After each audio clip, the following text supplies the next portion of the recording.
பெரியோர்கள், தாய்மார்கள் அனைவருக்கும் இந்த பட்டிமன்றத்திலே பங்கேற்க வந்திருக்கிற அறிஞர் மக்களுக்கும் என்னுடைய பணிவு கலந்த முதற்கண் வணக்கத்தை தெரிவித்துக் கொள்கிறேன். ஒரு நல்ல தலைப்பை கொடுத்திருக்கிறார்கள். மனித இனம் மேம்படுவதற்கு பெரிதும் தேவை பணமா குணமா என்று வாழ்க்கையோடு தொடர்பு இருக்கிற ஒரு செய்தியை, பிரச்சனையை இன்றைக்கு நாம் அலச இருக்கிறோம். நம்ம வாழ்க்கைன்றது இன்றைக்கி ஒரு பெரிய சவாலான விஷயம். நீங்கள் யாராவது ஒருத்தரை பார்த்து சந்திக்கிறோம் அப்படின்னா வழியில் எப்படி இருக்கிறீங்க, நல்லா இருக்கிறீங்களா, நம்ம ஒருத்தரை பார்த்து கேட்டால் அவர் என்ன சொல்லுவார்? ஒரு 90% மேலே என்ன சொல்லுவாங்க அப்படின்னா, ஏதோ இருக்கிறேன் சார் அப்படின்னு பல பேர் சொல்லுவான். பல பேர் என்ன சொல்லுவான், வந்துட்டோம் சார், போகிற வழி தெரியாமல் இருக்கிறேன் அப்படின்னு சொல்லுவான். முழுமையாக நான் சந்தோஷமாக இருக்கிறேன் அப்படின்னு சொல்கிறவங்க பார்த்திங்கன்னா ஒரு பெர்சன்ட் கூட இருக்க மாட்டான். நான் ரொம்ப சந்தோஷமாக இருக்கிறேன் சார் அப்படின்னா 1% சொல்லுவாங்க.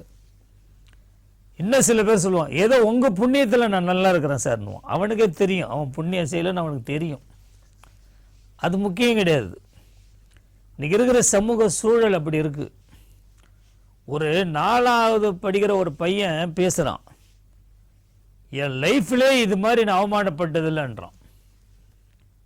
பக்கத்தில் இருக்கிறவங்க என்ன நான் பார்த்தேன், என்ன இவன் சின்ன பையன் 4வது படிக்கிறவனுக்கு எத்தனை வயசு இருக்கும், என் லைஃப்லேயே இப்படி ஒரு பிரச்சனையை நான் பார்த்ததில்லைன்றானே, அவமானத்தை பார்த்ததில்லைன்னு. என்னப்பா செஞ்ச அப்படின்னா, எங்கள் மிஸ்ஸு ஹோம்ஒர்க் எழுத சொல்லி என்னை பனிஷ் பண்ணிட்டாங்க சார் அப்படின்றான். அவனுக்கு அது ஒரு பெரிய பிரச்சனையாக இருக்குது. இது பரவாயில்ல. ஒருத்தர் வீட்டில் ரொம்ப சிக்கலான ஒரு பிரச்சனை, மன நிம்மதி இல்லை, தூக்கமே வரமாட்டேன்றவருக்கு. சரி, ஏதோ ஒரு மனதத்துவ நிபுணரை போய் பார்த்தா நல்லாயிருக்கும் அப்படின்னு சொல்லி அப்படியே நடந்து போயினே இருக்கார். 12 மணி ஆயிடுச்சு நைட்டு. ஒரே ஒரு டாக்டர் மட்டும் கிளினிக்கை திறந்து வச்சுன்னு உட்காந்துருந்தார். அவர்கிட்ட போகலாமேன்னு சொல்லி இவன் போகிறான். பாப்பா என்ன விஷயம் அப்படின்னு டாக்டர் கேட்குறாரு. ஒன்றும் இல்லை டாக்டர், வீட்டில் ஒரே சண்டையும் சச்சரவுமாக இருக்குது, பிரச்சனையாக இருக்குது, அதனால் உங்ககிட்ட பார்த்து கேட்டு போகலாம் அப்படின்னு வந்தேன். அப்படியா, சரி பேரும் உட்காந்துரு, நானும் அதே சிந்தனையில் தான் இருக்கிறேன், இல்லைனா ராத்திரி 12 மணிக்கு அவனா கிளினிக்கை திறந்து வச்சுருப்பானா அப்படின்னு எல்லாருக்குமான ஒரு பிரச்சனை இந்த உலகத்தில் நம்ம சந்திக்கிறோம். ஆனால் நமக்கு என்ன கேள்வி கொடுத்துருக்குறாங்க அப்படின்னு சொன்னால், மனுஷன் வாழணுன்னா வசதி வேணும். வசதி எப்படி வரும்? பொருளாதாரம் இருந்தால் தான் வரும். சரி, பொருளாதாரம் மட்டும் ஒரு மனுஷனுக்கு போதுமா? வாழ்க்கையில் அவன் நல்ல முன்னுக்கு வந்துடுவானா? அவன் அந்த சமூகம் மதிக்குமா அப்படின்னா யோசிக்க வேண்டிய ஒரு விஷயமாக தான் இருக்குது. சரி, நல்ல பணக்காரனாக இருக்கான், கொஞ்சம் கூட பண்பே இல்லை, எல்லா கெட்ட பழக்கமும் வச்சுருக்கிறான், எந்த நல்ல குணமும் ஒரு மனுஷங்கிட்ட இல்லை, பணம் மட்டுமே இருக்குது அப்படின்னா இந்த சமுதாயம் அவனை எப்படி பார்க்கும்? இவர் நல்ல பணக்காரங்க, ஆனால் இவர் குடிப்பாருங்க, இவர் நல்ல பணக்காரங்க, இவர் இப்படி செய்வாருங்க, இவர் நல்ல பணக்காரங்க இப்படி ஏமாற்றுவாருங்க அப்படின்னு நம்ம சொன்னால் சமூகம் எப்படி ஒரு மதிப்பீடு செய்யும் அப்படின்ற ஒரு உணர்வு எல்லாருக்கும் இருக்கும். இது மாதிரி நிறைய பிரச்சனைகளை நம்ம சந்திக்கிறோம் அன்றாட வாழ்க்கையில். இப்போ ஒரு பையன் அப்பாக்கிட்ட சொல்கிறான், அப்பா நான் ஒரு 100 மார்க், அவன் சரியாக படிக்க மாட்டான், நான் 100 மார்க் எடுத்துட்டேன் அப்படின்னா நீங்கள் எப்படிப்பா இருப்பீங்க அப்படின்றான். அப்பா சொல்கிறார், எனக்கு ஹார்ட் அட்டாக்கே செத்துருவேன்டான்றார். பையன் கூலாக சொல்கிறான், அதுக்கு தான்ப்பா நான் 20 மார்க் வாங்கின்னு வந்தேன் அப்படின்றான். இப்போ எது ஏன்னா வாழ்க்கையில் இதெல்லாம் ஒரு சின்ன சின்ன விஷயங்கள் கூட நம்மளை எப்படி மேம்படுத்தும் அப்படின்றதுக்கான ஒரு விஷயம். நீங்கள் யாருக்கு எப்படின்னாலும் யாரும் எதை பற்றியும் கவலைப்பட மாட்டான். 2 பேர் ரோட்டில் நின்று ரொம்ப நேரமாக பேசின்னு இருக்கிறான், சண்டை போடுற மாதிரி பேசின்னு இருக்கிறான். இப்போ மோகன் மாதிரி ஒருத்தர் போனார், என்னப்பா 2 பேரும் ரொம்ப நேரமாக காரசாரமாக பேசினுக்கிறீங்களே, என்ன ஆச்சு உங்களுக்குள்ளே, சண்டை வர மாதிரி இருக்குதே அப்படின்னு. அதெல்லாம் நான் சொன்னால் நீங்கள் என்ன தீர்த்த வைக்க போகிறீங்க அப்படின்னு அவன் கேட்குறான். பரவாயில்லப்பா, உங்களை விட வயசானவன் மோகன் சொல்ல, பொதுவாக அப்படி சொல்கிறேன், நான் சொல்ல மாட்டேனா அப்படின்னு அவர் கேட்குறாரு. அது வேறு ஒன்றும் இல்லை சார், தகராறுன்னு வந்துச்சுன்னா எந்த ராணா போடுறதுன்னு எங்களுக்குள்ள பிரச்சனை அப்படின்றோம். அவர் சொன்னார், அனுபவம் வாய்ந்தவர் சொன்னார், இதில் என்னப்பா பெரிய பிரச்சனை, சின்ன தகராறுனா சின்ன ராணா போட்டுக்கு, பெரிய தகராறுனா பெரிய ராணா போட்டுக்கு அப்படின்னு அவர் ஒரு தீர்ப்பு சொல்லிட்டு அவர் போயிட்டார். இப்படி நம்ம ஒரு மனுஷன் எப்படின்னா வாழ்க்கையில் எப்படியோ டைம் பாஸிங் அப்படி போகணும். இப்படி இருந்தால் தான் வாழ்க்கையை லேசாக கொண்டு போக முடியும் அப்படின்னு பெரியவங்களாம் நினைக்கிறாங்க. நான் சொல்ல நிறைய விஷயங்கள் இந்த தலைப்பில் பேசலாம். ஆனால் நான் ஏன் இந்த தலைப்புக்கு உள்ளே போகல அப்படின்னா, இந்த 4 பேர் பேச வந்தவர்கள்லாம் பெரிய கற்று துணை போனவர்கள், பெரிய மேடை பேச்சாளர்கள், கவியரங்கம், பட்டிமன்றம் தினந்தோறும் பேசியிருக்கிறாங்க. ஒவ்வொருத்தவங்களும் என்ன பண்ணுவாங்க, ஒரு சிந்தனையோடு வந்திருப்பாங்க.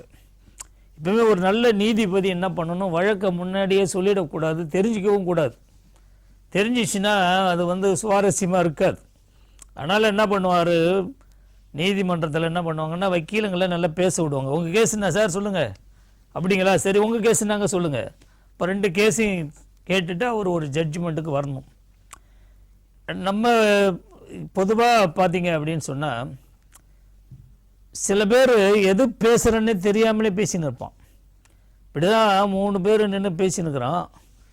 ஒருத்தன் சொல்கிறான், எங்கள் வீட்டில் நேற்று ஒரு பாம்பு வந்துச்சு, இந்த சைஸு உம்மா நீட்டு அப்படின்னா.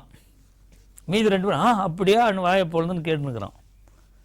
2வது இருக்கிறவன் சொன்னான், எங்கள் வீட்டில் போன வாரம் ஒரு பாம்பு வந்துச்சுடா, இந்த சைஸு இம்மா நீட்டுன்னா.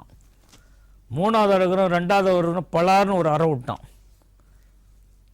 ஏன்டா என்னை அடிக்கிற அப்படியே அவன் கேட்குறான். ஏண்டா அவன் பாம்பு வந்தது இந்த சைஸுன்னா இம்மா மொத்தம்னா, நீ என்ன பண்ணியிருக்கணும், அதை விட கொஞ்சம் சைஸை கூட்டி இருக்கணும். நீ இப்படி கையை காட்டிட்ட, நான் எதடா சொல்கிறதுன்னு தெரியல அவனுக்கு. இது நடைமுறையில் பார்த்தீங்க அப்படின்னா, ஒரு மனித சமூகத்தில் வாழக்கூடிய மனிதர்கள் எப்படி வாழணும் அப்படின்னு சொன்னால் இயல்பாக இருக்கணும், இயற்கையாக இருக்கணும். ஒரு சும்மா அப்படியே ஒரு மேடை பேச்சாளர் நான் உங்களுக்கு சொல்லிக் கொள்வது என்னவென்றால், நீ எதாவது சொல்லின்னு போய் எங்களுக்கு என்னான்னு கேட்டு போயின்னே இருப்போம். இப்போ முல்லா ஒரு கதை சொல்லுவார்மா, இல்லை பேச்சாளர்களுக்கு மிக முக்கியமானது அது. ஒரு ஊரில் ஒருத்தர் பேச கூப்பிட்றாங்க, ஒரு 100 பேர் அப்படி உட்காந்துருக்குறாங்க ஆடியன்ஸு. இந்த மாதிரி கேட்குறாரு பேச வந்தவர், நான் என்ன பேச வந்திருக்கிறேன்னு உங்களுக்கு தெரியுமா? இவர் என்ன பேச வந்து அவனுக்கு என்ன தெரியும், தெரியாதுன்ட்டான். உடனே ஒரு பேச்சாளர் சொன்னார், தெரியாதவர்கள்ட்ட நான் என்ன பேசுன்னு போயிட்டார். ஒரு வாரம் கழிச்சு அவர் கூப்பிட்டாங்க, திரும்பி வந்தார். நான் என்ன பேச போகிறேன்னு உங்களுக்கு தெரியுமா? தெரியாதுன்னா தானே போயிடுறாரு, தெரியும்னு சொல்லிடுவோன்னு சொல்லிட்டு அவங்க என்ன பண்ணாங்க, தெரியும் அப்படின்ட்டாங்க. உடனே சொன்னார், தெரியுமா? அப்போ தெரிஞ்சவங்ககிட்ட என்ன பேசுறது, திரும்பி போயிட்டார். தர்ம சங்கடமாக போச்சு இந்த நிகழ்ச்சி ஏற்பாட்டாளருக்கு. பல இடத்துல நம்ம பார்த்துருப்போம், சம்பந்தமே இல்லாமல் பேசின்னு இருப்பாங்க. இப்போ என்ன ஆகும் அப்படின்னா, அடுத்து ஒரு வாரம் கழிச்சு அவர் கூப்பிட்றாங்க. மக்கள்லாம் ரொம்ப உஷாராயிட்டாங்க. தெரியலன்னாலும் போயிடுறாரு, தெரிஞ்சுன்னாலும் போயிடுறாரு. பாதி பேர் இப்படி பேசுவோம், பாதி பேர் அப்படி பேசுவோன்னு சொல்லி, நான் என்ன பேச வந்துக்கிறேன் தெரியுமா? உடனே பாதி பேர் சொன்னாங்க தெரியும். இந்த பக்கம் திரும்பி பார்க்குறாரு, பாதி பேர் தெரியாது அப்படின்றார். புத்திசாலித்தனமான பேச்சாளர் சொல்கிறாரு, தெரிஞ்சவங்க தெரியாதவங்க கிட்ட கேட்டு தெரிஞ்சிங்கன்னு திரும்பி போயிட்டார். கடைசி வரைக்கும் அவர் எதையுமே பேசவே இல்லை. ஆனால் இது பார்த்தீங்க அப்படின்னு சொன்னால், முல்லா கதையில் நான் படித்தேன். பொதுவாக வாழ்க்கையில் பல பேர் அப்படி தான் இருக்கிறான். எப்படி வாழறதுன்னே தெரியாது, கஷ்டப்பட்டு வாழறவனும் இருக்கிறான், ஒன்றுமே இல்லாமல் சந்தோஷமாக வாழறவனும் இருக்கிறான். நீங்கள் பார்த்தீங்கன்னா நல்ல பணம் வச்சுருப்பாங்க, எதையுமே சாப்பிடக்கூடாதுன்னு சொல்லுவார் டாக்டர். உங்களுக்கு சுகர் இருக்குதுங்க, ப்ரெஷர் இருக்குதுங்க, ஹார்ட்டு பிரச்சனை இருக்குதுங்க, அப்புறம் கிட்னியில் ப்ராப்ளம் இருக்குதுங்க, நீங்கள் எதையுமே சாப்பிடாதீங்க அப்படின்றவர். அப்போ என்ன பண்ணுறது, தங்கத்தையும் வைரத்தையும் வச்சுன்னு வேடிக்கை தான் பார்த்துன்னு இருக்கணும் அவன். ஆனால் ஒரு ஏழை குடியானவனாக இருப்பான், ஒன்றுமே இருக்காது அவங்ககிட்ட. நல்ல 3 வேளையும் பிரமாதமாக சாப்பிடுவோம், சாப்பிட்ட உடனே படுப்போம், நல்ல நிம்மதியாக தூங்குவோம். இப்படியும் வாழ்க்கையில் நம்ம வசதிகளும் வாய்ப்புகளும் இருக்குது. ஆனால் நம்மளை என்ன கேட்குறாங்க அப்படின்னு சொன்னால், ஒரு மனுஷ இனம் மேம்படணும், மிகவும் தேவை. அது மேம்படணும் அப்படின்னு சொன்னால், இப்போ நல்ல பாராட்டப்படலாம், இல்லை நல்ல வாழ்க்கை வாழலாம், அதுக்கு எது வேணும்? பணம் வேணுமா இல்லை மனசு வேணுமா அப்படின்றது தான் இன்றைக்கி நமக்கு கேட்கப்பட்டிருக்கிற கேள்வி. அதனால் இங்கே பேச வந்திருக்கிறவங்களை அறிமுகப்படுத்த வேண்டிய என்னுடைய கடமை. இந்த அணியில் பேச வந்திருக்கிற பணமே என்ற அணியில் தலைமையேற்று பேச வந்திருக்கிறவர் மரியாதைக்குரிய சகோதரி பழ கலைவாணி பாண்டியன் அவர்கள். அவர்கள் அணியில் வலு சேர்ப்பதற்காக நமது அன்புக்குரிய நண்பர் ராமமூர்த்தி ராமமூர்த்தி அவர்கள். இந்த பக்கம் வந்திருக்கிற என்னுடைய அருமை நண்பர் சீனு மோகன்தாஸ் அவர்கள் மனம்தான் மிக முக்கியம், அதுதான் பெருசாக மனுஷனுக்கு தேவை மேம்படுறதுக்கு அப்படின்றார். அந்த அணிக்கு வலு சேர்ப்பதற்காக அருமை சகோதரி கலைவாணி அவர்கள் வருகை தந்திருக்கிறார். அவரும் மிக சிறந்த பேச்சாளர். இந்த 4 பேரும் அவரவர் அணிக்கு அணி சேர்ப்பது மாதிரி பேசினாலும் கூட சமூகத்தில் இப்போ இருக்கக்கூடிய நடைமுறையில் எப்படி ஒரு வள்ளல் தன்மை இருக்கும் அப்படின்றத ஒரு சின்ன ஒரே ஒரு உதாரணத்தை மட்டும் நான் சொல்லி விடைபெறலான்னு இருக்கிறேன். பணம் வச்சுக்கிறவங்க மட்டும் பணக்காரன் கிடையாது. அந்த பணத்தை எப்படி அவன் செலவு பண்ணுறானோ, எந்த சமூகத்துக்கு செலவு பண்ணுறானோ, அப்போ தான் அந்த பணம் என்பது உண்மையான மதிப்புடையதாக இருக்கும். மகாகவி பாரதி, அவன் தெரியும், அவன் ஒன்றும் பெரிய பணக்காரன் இல்லை. ஆனாலும் இன்றைக்கும் இந்த உலகம் கொண்டாடி கொண்டிருக்கிற ஒரு மிகப்பெரிய கவிஞன், மகாகவிஞன். கடையத்தில் பாரதி இருக்கிறார். அப்போது பாரதி இருந்த அந்த வீட்டுக்காரர் என்ன பண்ணுறார், பாரதிக்கு ஒரு 10 முழம் வேட்டியும் 6 முழம் துண்டும் கொடுக்குறாரு. பாரதி உனக்கு இதை அன்பளிப்பாக வச்சுக்கோ அப்படின்னு. பாரதி என்ன பண்ணுறான், அந்த 10 முழம் வேட்டியை கட்டிக்கிறான், 6 முழம் துண்டு அப்படியே போட்டுக்கின்னு இப்படி தெருவில் அப்படி நடந்து வரான். அங்கே பார்த்தீங்கன்னா ஒரு பிச்சைக்காரன் குளூரில் நடுங்கின்னு படுத்துன்னுக்குறான். அவன் பார்த்த உடனே பாரதிக்கு மனசு இறங்கிடுச்சு. என்ன பண்ணா, நேராக போனான், இந்த 6 முழம் தொண்டை எடுத்து இடுப்பில் கட்டிக்கின்னு 10 முழம் வேட்டியை எடுத்து அவனுக்கு போத்திட்டு இதை வச்சுக்கோ அப்படின்னு சொல்லிட்டு வந்துட்டான். பாரதிக்கு யார் இதையெல்லாம் கொடுத்தானோ அந்த வீட்டுக்காரன் இதெல்லாம் பார்த்துட்டு இருக்கிறான். திரும்பி வந்த உடனே பாரதியை கேட்குறான், சரி கொடுத்தது ஒன்றும் தப்பு இல்லை, நீ அந்த 6 முழம் துண்டை அவனுக்கு கொடுத்துருக்கலாமே, ஏன் நீ 10 முழம் வேட்டியை கட்டி அவனுக்கு கொடுத்துருக்குற அப்படின்னு கேட்கும்போது பாரதி சொல்கிறான், நான் வீட்டுக்குள்ளே இருக்கிறேன், எனக்கு இந்த 6 முழம் போதும், ஆனால் அவன் வெளியில் குழுவில் நடுங்கி நிற்கிறான், அவனுக்கு தேவை 10 முழம் அப்படின்னு. இந்த வைய தலைமை கொள்ளும் இந்த தேசத்தை வழிநடத்த வந்த ஒரு மகா கவிஞன், பணமே இல்லைன்னா கூட அந்த கொடைத்தன்மை அவனுக்கு வருது பாருங்க, இதுதான் பணத்தினுடைய சிறப்பு. இதை கொடுத்த அந்த குணம்தான் அவனுடைய சிறப்பு. உடனே இதை பார்த்து அந்த வீட்டுக்காரர் என்ன பண்ணுறாரு, திரும்பி ஒரு வேட்டியை கொண்டு வந்து அவனுக்கு கொடுக்குறாரு. அப்போ பாரதி சொல்கிறான், சிரிக்கிறான், சொல்லிட்டு, இப்போது புரிகிறதா, கொடுக்க கொடுக்க தாண்டா அவனுக்கு வரும் அப்படின்றோம். நம்ம கொடுக்கறது யாருதுன்றது முக்கியம் கிடையாது, யாருடையதாக இருந்தாலும். ஆனால் அந்த பணம் என்பது எப்போது சிறக்கும் என்று சொன்னால், ஒரு கொடை என்பது அளிக்கப்படுகிற போது, அதை பார்த்து ஒருவன் மகிழ்கிற போது தான் ஒரு சிறப்பு வரும் அப்படின்னு பாரதி சொன்னாமா. நான் அதை பாரதிக்கு இது என்ன சார், நீங்கள் பாரதி பணமா இல்லை அவன் குணமாக நீங்கள் பேசுகிறீங்களாலும் ஒரு முடிவுக்கு வந்துடக்கூடாது. பாரதியினுடைய கொடைத்தன்மை அப்படி இருந்தது. அதாவது பணக்காரனாக இருந்தால் தான் ஒருத்தன் பணம் வச்சுருந்தா அவன் பணக்காரனாக இருக்கணும்னு அவசியம் இல்லை, கொடுக்குற எல்லாருமே பணக்காரன் தான் அப்படின்றதுக்காக பாரதியினுடைய உதாரணத்தை சொன்னேன். ஆனால் இப்போ நம்ம அருமையான இந்த பட்டிமன்றத்தை நான் தொடங்குகிறேன். முதலில் மனித இனம் மேம்பட பெரிதும் தேவை என பணமே என்ற அணியை தொடங்கி வைத்து பேச பழ கலைவாணி அவர்களை அழைக்கிறேன். மனித இனம் மேம்படுவதற்கு பெரிதும் தேவை பணமா குணமா, பணம் என்ற தலைப்புல பேச வந்திருக்கிறேன். பெரிதும் தேவை, நாங்க குணம் வேண்டான்னு சொல்லலைங்க ஐயா, நடுவர் அவர்களே அதை மட்டும் நல்லா கவனிச்சுக்குங்க. குணம் எப்பவுமே தேவையில்லை மனுஷனோட வாழ்க்கைக்குன்னு சொல்லல, பெரிதும் தேவை பணம் தான் அப்படின்னு சொல்றேன். பணம் இல்லாம விட உங்களுக்கு பணம் பெரிதும் தேவை, பெரிதும் தேவை பணம். சரி, வள்ளுவர் பெருந்தகை சொல்லியிருக்காரு, அருளிலார்க்கு அவ்வுலகம் இல்லை, பொருளிலார்க்கு இவ்வுலகம் இல்லாங்கி யாங்கு என்று. பொருள் இல்லை என்றால் இந்த உலகத்துல யாருமே வாழ முடியாது ஐயா. ஒன்றும் இல்லை, நடப்பாதையில் நடந்து போய்கிட்டே இருக்கிறோம், ஒரு வயசானவர் போறாரு, ஐயா வழி தெரியல, தம்பி இங்கே வாப்பா கொஞ்சம் கூட்டிகிட்டு போய் அந்த பக்கமாக விட்டுட்டு போப்பா அப்படின்னு கூப்பிட்டு கேட்குறாரு. அந்த பையன் பார்க்குறான், கீழே வந்து இப்படி மேலே பார்க்குறான், பார்க்கறதுக்கு அவர் பரதேசி மாதிரி இருக்கிறார், கேட்டவர் பரதேசி மாதிரி இருக்கிறாரு. அதனால இப்படி பார்த்துட்டு வேற ஆள் கிடைக்கலையா உங்களுக்கு அப்படின்னு போய்கிட்டே இருக்கிறான்.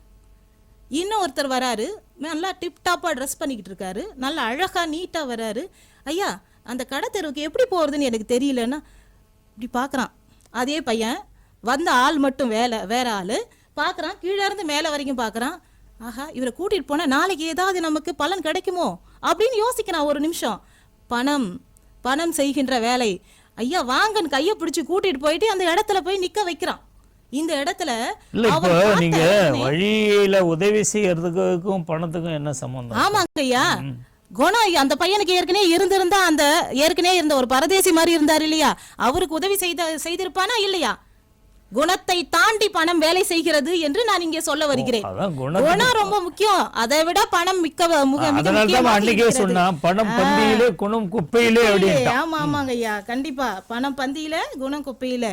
காசே தான் கடவுளடா, அந்த கடவுளுக்கும் அது தெரியுமடா. கைக்கு கை மாறும் பணமே உன்னை கைப்பற்ற நினைக்குது மனமே. ஒரு புலவன் பாடி இருக்கிறான், திரைப்பட பாடல். தெரிஞ்சுக்கிறீங்களா? ஆமா, கைப்பற்ற நினைக்குது. ஒரு ஏழை புலவன் ராமச்சந்திர கவிராயர் சொல்லுங்க போறாருங்க ஐயா. தன்னுடைய வறுமையின் காரணமா, புலவர்கள் எப்பவுமே உங்களுக்கு தெரிஞ்சிருக்கும், புலவர்கள் எப்பவுமே தன் கையில நிறைய பணம் இருக்கும் பொழுது திருப்பி பாடுறதுக்கு போக மாட்டாங்க. வள்ளல்களை போற்றி பாடுவதற்கு தன் கையில இருக்கிற பணத்தை எல்லாருக்கும் வழங்கி விட்டு அதற்கப்புறம் தான் போவாங்க தங்கிட்ட வறுமை இருக்கும் பொழுது. அப்படி போறார் ராமச்சந்திர கவிராயரும் போறார். ஒரு பெரிய வள்ளலை பார்த்து சந்திக்க போறார். போன இடத்துல என்ன பண்றாருன்னா, அந்த வள்ளல் கிட்ட, ஐயா நான் உங்களை போற்றி பாடல்கள் எழுதி இருக்கிறேன், ஒரு 2 நிமிஷம் நின்று கேளுங்க ஐயா அப்படின்னு சொல்றார். ஏம்பா என்ன பாடி பரிசில் பெற தானே வந்திருக்கிற, காத்துறேன், இப்போ என்ன இப்போ அதோட எனக்கு நிறைய வேலை இருக்கு அப்படின்னு ஒரு கேவலமாக சொல்கிற மாதிரி சொல்லிட்டு போயிட்டாரு. இவருக்கு ரொம்ப கஷ்டமாகி போச்சு, ரொம்ப உறுத்தலாகி போச்சு, என்ன பண்ணுறதுன்னு தெரியல. சரிங்க காத்திருக்கிறேன் அரசே அப்படின்னு ஓரமாக காத்துட்டு இருக்கார். இல்ல ஐயா, தருமி கிடையாது. மறுநாள் கூப்பிடுவாருன்னு காத்திருக்கிறாரு. மறுநாள் கூப்பிடல. 3ஆம் நாள் ஆகிவிட்டது. இவருக்கு தனக்கு பசியோட இருப்பது முக்கியம் இல்லை, ஏன்னா அரண்மனையில இருந்தா கண்டிப்பா ஏதாவது சாப்பாடு கொடுத்துருவாங்க. தனக்கு பசியா இருக்கிறது முக்கியம் இல்லை, தன்னுடைய மனைவி குழந்தைகள் எல்லாம் பசியில வாடுறாங்க. அந்த பசியில வாடத்தை நினைச்சு இவரு உள்ள ரொம்ப புழுங்கிட்டு கஷ்டப்பட்டுட்டு இருக்காரு. அந்த நேரத்துல ஒரு பாட்டு எழுதியிருக்கிறாரு ஐயா, அந்த பாட்டை சொல்றேன் பாருங்க. கல்லைத்தான் மண்ணைத்தான் காய்ச்சித்தான் குடிக்கத்தான் கற்பித்தானா.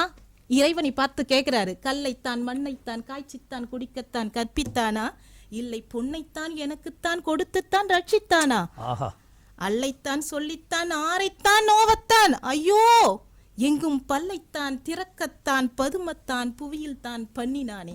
பதுமனை பார்த்து கேட்கிறார், கேவலம் இந்த பணத்திற்காக நான் இழிக்க வேண்டியது இருக்கே, இத்தனை நாள் காத்து கொண்டு இருக்க வேண்டி இருக்குது, எனது புலமைக்கு மதிப்பு இல்லை. சொன்ன இல்லைங்களா ஐயா, நீங்க சொன்னீங்க இல்லையா, படித்தவனுக்கு இல்லை. இப்படி எல்லாம் நம்ம இந்த புலவர் அப்படி பாடி இருக்கலாம். ஆனா குமணன் என்கின்ற ஒரு அரசன் ஒரு புலவனுக்கு பணம் கிடைக்குன்னு சொல்லிட்டு என் தலையை வேண்டுமானாலும் தருகிறேன். அது ஒரு கதை, இது தனிப்பாடல் திரட்டு. சரி, தனிப்பாடல் திரட்டுல ராமச்சந்திர கவிராயருக்கு என்ன இருக்கிற பிரச்சனையோ அதை நான் இங்க எடுத்து காட்டுறேன். நாடு விட்டு நாடு கடந்து என்ன அதுக்கு என்ன சொல்லுவாங்க, வலசை போதல்னு சொல்லுவாங்க. பறவைகள் எல்லாம் எங்க போகும்னா கூட்டம் கூட்டமாக வலசை போகுமா. அந்த நாட்டில் இருக்கின்ற சூழல் அதுக்கு தட்பவெப்பநிலை சரியாக அமையவில்லை என்றால் அது என்ன பண்ணும்னா, அந்த இனப்பெருக்கத்தை செய்வதற்காகவோ அல்லது வாழ்க்கையை மேம்படுத்துவதற்காகவோ வலசை செல்லும். அதை போல அல்லவா எங்கள் இளைஞன் சென்று கொண்டிருக்கின்றான். அவனுடைய வாழ்க்கை எந்த நிலையில் இருக்கிறது? இதற்கு அப்புறமும் நீங்க குணம்னு பேசுவீங்களா, சொல்லுவீங்களா? மாடு என்றால் செல்வம், செல்வத்தை அள்ளி கொடுக்க கூடியவள் மருமகள் மாட்டுப்பெண் சொல்வது அழகான தமிழ் வார்த்தை, தவறு கிடையாது. எதற்காக மருமகளை சொல்கிறார்கள் என்றால் செல்வத்தை இந்த வளம் கொழிக்க கூடியவள், நல்ல குணவதியா இருக்கா அப்படின்றது பழகத்தான் தெரியும். ஆனா பணம் என்பது பார்த்ததும் பளிச்சுன்னு தெரியுங்க ஐயா, அதுதான் பணம். பணத்தை திருமணத்துக்கு பார்க்கும்போது இப்பெல்லாம் பெண்ணு வரன் பாக்குறாங்க இல்ல, மாச வருமானம் எவ்வளோ அந்த காலத்துல கேட்கறது. நீங்க 80-90கள்லாம் நீங்க பாத்தீங்கன்னா மாச வருமானம் பிள்ளை எவ்வளோ வாங்குறாரு, பிள்ளை நல்ல பிள்ளையா இருப்பாரா, இதெல்லாம் விசாரிக்கிறது ஒரு பக்கம். இப்ப பிள்ளை நல்லதா இருப்பாரு, கண்டிப்பா இருப்பாரு, அந்த குடும்பத்துல இருக்கிறாருல, நல்லதா இல்லாம எங்க போயிடுவாரு, நல்லா படிச்சிருக்கிறாரா, படிச்சிருக்கிறாரு, சரி எங்க வேலை செய்யறாரு, வெளிநாட்டிலயா உள்நாட்டிலயா, எதுவாக இருந்தாலும் பரவாயில்ல, மாச சம்பளத்தை தாண்டி வருட வருமானம் எவ்வளோ, அது எள்ளு கிடையாது ஐயா. இப்பெல்லாம் சீல போயிட்டு இருக்கு, சீனா கடல்ல இல்ல ஐயா, குரோர்ல போயிட்டு இருக்கு, கோடியில போயிட்டு இருக்கு, லட்சத்துல இல்ல. இப்ப எல்லாம் டர்ன் ஓவர் எவ்வளோ, ஒரு வருஷத்துக்கு சம்பளம் எவ்வளோ, அப்படின்னு போயிட்டு இருக்குங்க ஐயா. எப்பொழுதுமே ஏட்டுச் சுரக்காய் கறிக்கு உதவாது, உப்பிருந்த பாண்டம் உலைக்கு ஏறாது, வெறும் கையால் முழம் போட முடியாது, வெறும் குணத்தை மட்டுமே வைத்துக்கொண்டு எந்த முயற்சியையும் எந்த முன்னேற்றத்தையும் அடைய முடியாது. அதனால் மனித இனம் மேம்படுவதற்கு தேவை பணமே பணமே என்று கூறி நல்ல வாய்ப்புக்கு நன்றி பாராட்டி விடைபெறுகிறேன். நன்றி, வணக்கம். கலைவாணி அவங்க ரொம்ப சிறப்பாக பேசியிருக்கிறாங்க. இந்த பணம் இல்லை அப்படின்னு சொன்னால் மனுஷ வாழ்க்கையில் ஒரு அர்த்தம் இல்லை அப்படின்னு சொல்கிறது உண்மைதான். அதை மறுப்பதுக்கு இல்லை. ஏன் இந்த ஊரை விட்டு எல்லாம் வெளிநாட்டுக்கு போய் சம்பாதிக்கிறான்? ஏன் இந்த ஊரில் வேலை இல்லையா? சம்பளம் பத்தலை அவனுக்கு. நீங்கள் ஏன்னா ஒரு அமெரிக்காவை போய் ஒரு செட்டில் ஆகிடலாம், சிங்கப்பூரில் போய் செட்டில் ஆகிடலாம், ஒரு 10 வருஷம் வேலை செஞ்சால் போதும், பல கோடி நம்ம சம்பாதிச்சிக்கலாம் அப்படின்னு நினைக்கிறோம். உண்மைதான் அது. பணம் இல்லாமல் வாழ முடியாது. இந்த ராமச்சந்திர கவிராயர் மாதிரி பாடின ஒரு புலவன்லாம் சொன்னாங்க. எனக்கு ஒரு ஞாபகம் வருது. ஏன்னா பணம் மட்டும் ஒரு மனுஷனுக்கு நிறைவை கொடுக்காது. எப்பயுமே மனுஷனுக்கு நிறைவு கொடுக்குற ஒரே விஷயம் சாப்பாடு தான். போதும்னு ஒருத்தவங்க சொல்கிறான் அப்படின்னா சாப்பாட்டில் தான் சொல்லுவான். பணம் கொடுத்தா நீ மாட்டு எவ்வளோ கொடுத்தாலும் வாங்கினே இருப்பான். ராக் பெல்லர் அப்படின்னு ஒரு மிகப்பெரிய தொழிலதிபர் அமெரிக்காவில், நல்ல பெரிய உழைச்சி கோடீஸ்வரன் ஆகிட்டார். விமானத்தில் பயணம் பண்ணிட்டுருக்கிறார். பக்கத்தில் ஒரு இளைஞன் உட்கார்ந்துருக்கிறான். அவரை பார்த்து கேட்குறான், இன்னும் ஒரு முதுமை ஆயிடுச்சு உங்களுக்கு, பெரிய கோடீஸ்வரனாய் நிறைய சம்பாரிச்சிட்டிங்க, இந்த வயசில் நீங்கள் இப்படிலாம் உழைச்சின்னு இருக்கணுமா, தேவையா உங்களுக்கு அப்படின்னு கேட்குறான். அப்போ அவர் சொன்னார், விமானம் உயரத்துக்கு வந்துடுச்சேன்னு சொல்லிட்டு 2 இன்ஜினையும் ஆஃப் பண்ணிவிடுவோமா அப்படின்னு கேட்குறாரு. விமானம் எப்போ தரையிறங்கிறதுக்கு இந்த என்ஜின் ஓடிக்கின்னு இருக்கணுமோ, வாழ்க்கையில் கடைசி வரைக்கும் நம்ம சம்பாரிச்சினே இருக்கணும் அப்படின்னு அவர் சொல்கிறார். அவரை பொறுத்த வரைக்கும் பணம் என்பது எந்த வயசில் வேணாலும் நம்ம சம்பாதிக்கலாம். எந்த ஒரு மனிதனுடைய சாதாரண தேவையிலேருந்து மிகப்பெரிய தேவையாக இருந்தாலும் சரி, வாழ்க்கையில் பணம் இல்லாமல் ஒன்றுமே செய்ய முடியாது. அதனால தான் அவங்க சொன்னாங்க, காசே தான் கடவுளோட, கடவுளுக்கும் தெரியும். ஆகவே மனித இனம் மேம்பட பெரிதும் தேவை குணம்தான் என்ற அணியிலே பேசுவதற்கு அன்பு நண்பர் மோகன்தாஸ் அவர்களை அன்போடு அழைக்கிறேன். என்னுடைய முதற்கண் வணக்கத்தை தெரிவித்துக் கொள்கின்றேன். கலைவாணி அவர்கள் திரைத்துறையிலே வரக்கூடிய ஒரு பாடலை சொன்னார். பணம் பந்தியிலே குணம் குப்பையிலே என்று சொன்னார்கள். அதே திரைத்துறையிலே வருகின்ற பாடல், பணம் என்னடா பணம் பணம் குணம்தானடா நிரந்தரம் என்று சொல்லியிருக்கின்றார்கள். ஆகவே அந்த பாடல்களை என்ற ஓரிரு வரிகளை சுட்டிக்காட்டி பணம்தான் சிறந்தது என்று சொல்லுவது அது பொருத்தமுடையதாக. அவங்க பணம் அணின்னு பேச வந்தவங்க அதை தான் சொல்ல முடியும். அதாவது ஒருத்தனுக்கு ஒரு சந்தேகம் வருதுங்க. அதாவது பணம் பெரிதா குணம் பெரிதான்னு ஒரு சந்தேகம் வருது. அவன் நண்பனை போய் கேட்குறான், எதுப்பா பெருசு, எனக்கு சந்தேகமாக இருக்குது அப்படின்னு சொன்னான். உடனே அந்த சந்தேகப்பட்டவனை பார்த்து நண்பன் கேட்குறான், அவன் நண்பன் கேட்குறான், உன் கையில் 10 ரூபா இருக்குதா அப்படின்னு கேட்குறான். அதுக்கு அவன் பதில் சொல்கிறான், இல்லை இல்லை என்னிடம் 100 ரூபாய் இருக்கிறது. அப்போ அந்த நண்பன் கேட்குறான், உன்னிடம் என்ன கேள்வி கேட்டேன், 10 ரூபா இருக்குதா, அதுக்கு மட்டும் பதில் சொல்லு அப்படின்னு சொல்கிறான். உடனே அந்த நண்பன் சொல்கிறான் கோபப்பட்டு, உனக்கு எங்கன்னா குணங்குதா, உனக்கு எங்கன்னா அறிவு இருக்குதா, என்ன பதில் சொல்கிற நீ அப்படின்னு. உடனே பட்டுன்னு அவனுடைய கன்னத்தில் அரைஞ்சிடுறான். அப்போ என்ன அதுலேருந்து நம்ம புரிந்து கொள்ள வேண்டியது என்ன கேட்டிங்கன்னா, பணத்தை பற்றி பேசுகின்ற பொழுது அவனுக்கு கோபம் வரவில்லை. உனக்கு நல்ல குணம் இருக்கின்றதா அறிவு இருக்கின்றதா கேட்கின்ற பொழுது அவனுக்கு கோபம் வருகிறது. ஆகவே ஒரு மனிதனை சொன்னாரு, ஒரு திடீர்னு பணக்காரனா ஆயிட்டான். சொல்றான், இவன் பணக்காரனானாலும் அவன் குணம் மாறவே இல்லைங்க. எப்படியா சொல்ற, என்கிட்ட 100 ரூபாய் கடன் வாங்கினா இப்போ கூட கொடுக்க மாட்டாங்க அப்படின்றான். அது ஏதோ ஒரு சிலர் இருக்கலாம். ஆனால் இதற்கு ஒரு ஆதாரங்களோடு சொல்லுகின்ற பொழுது குணம்தான் சிறந்தது என்பதற்கு இது முதலிலேயே நான் பதிவு செய்ய விரும்புகின்றேன். வேற ஒன்றும் இல்லை. இந்த குணங்கள் என்று சொல்லுகின்ற பொழுது அன்பு செலுத்துவதை குணம் என்று சொல்லலாம், அறிவு செலுத்துவதை குணம் என்று சொல்லலாம், அறிவில் சிறந்தவனை குணம் என்று சொல்லலாம், உண்மை பேசுபவனை குணம் என்று சொல்லலாம், பணிவு, கருணை, மன்னிப்பு, பிறருக்கு உதவி செய்தல், இதையெல்லாம் பணத்தால் செய்ய முடியாதுங்க. இதெல்லாம் செஞ்சிருக்குதா, சான்று இருக்குதா சொல்லுங்க. பணத்தால செய்ய முடியுமா? இதெல்லாம் ஒரு அருங்குணங்கள். இதனால ஏன் நான் இதை சொல்றேன்னா, ஒவ்வொன்றிலும் சாதித்து காட்டி பணத்தை வென்றவர்கள் வரலாற்றில் பதிவு செய்யப்பட்டிருக்கிறார்கள். நீங்க ஏதாவது ஒரு வரலாற்று சிந்தனையோட அந்த வரலாற்று உண்மையோட சொல்லியிருந்தா நான் பணம் தான் பெறுதுன்னு நான் உட்கார்ந்துட்டு இருப்பேன். ஆங்கிலத்தில் ஒரு அருமையான quotation, if health is last something is last, if health is last nothing is last. அதாவது நம்முடைய செல்வம் அழிஞ்சு போனால் நமக்கு எந்த அழிவும் கிடையாது. If wealth is last nothing is last. If wealth is last something is last. நம்முடைய உடல் நலம் கெட்டு போச்சுன்னா ஏதோ ஒன்று போச்சு. If character is last every thing is last. நம்முடைய நன்னடத்தை போயிடுதுன்னா, நன்னடத்தைன்னா என்ன? ஒழுக்கமாக இருக்கிறது. ஒழுக்கமாக இருக்கிறதுனா என்ன? நல்ல பண்புகளால் நல்ல குணங்களால் வளர்க்கப்படுகிறது. ஆகவே குணந்தாங்க சிறந்தது. இதெல்லாம் ஒரு ப்ரூவன் கொட்டேஷன். இதுதான் குணம் சிறந்தது தான். குணத்தால் சிறந்தால்தான் அந்த பணத்தை பெற முடியும். எங்கோ ஒரு சில இடங்களில் நடக்கக்கூடிய மேலோட்டமாக நடக்கின்ற நிகழ்வுகளை எல்லாம் சொல்லி சென்றிருக்கின்றார்கள். ஒரு இலக்கிய சான்றோட சொல்கிறேன் பாருங்க. மகாகவி பாரதியார் பாடுறான், இளைஞர்களை பார்த்து சொல்றார், ஒளிபடைத்த கண்ணினாய் வா வா வா, உறுதி கொண்ட நெஞ்சினாய் வா வா வா, உறுதி களிபடைத்த மொழியினாய் வா வா வா, கடுமை கொண்ட தோழினாய் வா வா வா, சிறுமை கண்டு பொங்குவாய் வா வா வா, எளிமை கண்டு இயங்குவாய் வா இறங்குவாய் வா வா வா, ஏறுபோல் நடையினாய் வா வான்னு. யாராவது பார்த்தா பாரதி பாடிக்கிறேன்னா, பணம் மிகுந்த இளைஞனே வா வா வா, ஏற்றம் செய்ய நீயுமே வாவான்னு பாடியிருப்பானே, இல்லையே. அது பண்புடையாளர். அப்படி சொல்லல. சென்றிடுவீர் எட்டு திக்கு கலை செல்வங்கள் கொண்டு இங்கு சேர்ப்பீர்னாரு. ஆயுதம் செய்வோம், காகிதம் செய்வோம், ஆலைகள் செய்வோம். எதுக்கு? கங்கை நதிபுரத்து கோதுமை பண்டம், காவிரி வெற்றிலைக்கு மாறுகொள்வோம். மனித அந்த மகாகவி பாரதியால் குணத்தில் சிறந்தவனாக இருந்ததனால்தான், பண்பில் சிறந்தவனாக இருந்ததால் அந்த தேவை, மக்களுக்கு தேவை என்பதை எடுத்துக் கொடுப்பதற்கு தன்னுடைய கவிதையால் அவன் வளப்படுத்தினான். அப்படிதான் நம்ம சொல்லணும். பணத்துக்காக இல்ல, குணம். அவன் குணத்தில் சிறந்தவன், அதனால அதை சொல்லியிருக்கார். அடுத்ததுங்க அன்பு. அன்பு அன்பு இருக்கிறதுல ஒரு அருமையான ஒரு இது. அன்பால் சாதிப்பதுதான் உண்மையான சாதிப்பு. பணத்தால் சாதிக்க முடியாது. ஒரு சின்ன ஒரு நிகழ்ச்சியை சொல்றேன் நான். ஒரு கதை. ஒரு சிறுவன், அவன் பேப்பர் போடுறான். யார் யார் வீட்டுக்குன்னா தேவைன்னா மளிகை பொருள் வாங்கி கொடுக்கக்கூடிய ஒரு சிறுவன். அந்த பேப்பர்லாம் போட்டுகிட்டே இருக்கிறான். அவனுக்கு பசி எடுக்குது. பசி எடுக்கின்ற பொழுது ஒரு வீட்டில் போய் ஏதாவது வாங்கி சாப்பிடலாமான்னு போகிறான். கிட்ட போகிறான். அந்த வீட்டினுடைய பெண்மணியை பார்த்து ஏதோ கேட்க போகிறான், சாப்பாடு கேட்க போகிறான். அப்போ அந்த பெண்மணி வெளியே வராங்க. அவங்கள பார்த்த உடனே ஒரு இளமையான தோற்றத்தோடு இருந்தவங்களால அவங்களால அவனுக்கு ஒரு கூச்ச சுபாவம் போச்சு. அவங்க கையில் எப்படி நம்ம கேட்டு வாங்கி சாப்பிட்றது அப்படின்ட்டு ஒரு உணர்வு போச்சு. உடனே அவன் என்ன செய்கிறான், அம்மா எனக்கு தாகம் எடுக்குது, தண்ணி கொடுங்கன்னு கேட்குறான். ஆனால் அந்த பெண்மணி அந்த சிறுவனுடைய முகத்தை பார்க்கிறான். முகத்தை பார்த்து விட்டு இவனுக்கு பசியால் இவன் வாடிக்கொண்டிருக்கிறான், ஒரு டம்ளர் பால் கொண்டு கொடுக்குறாங்க.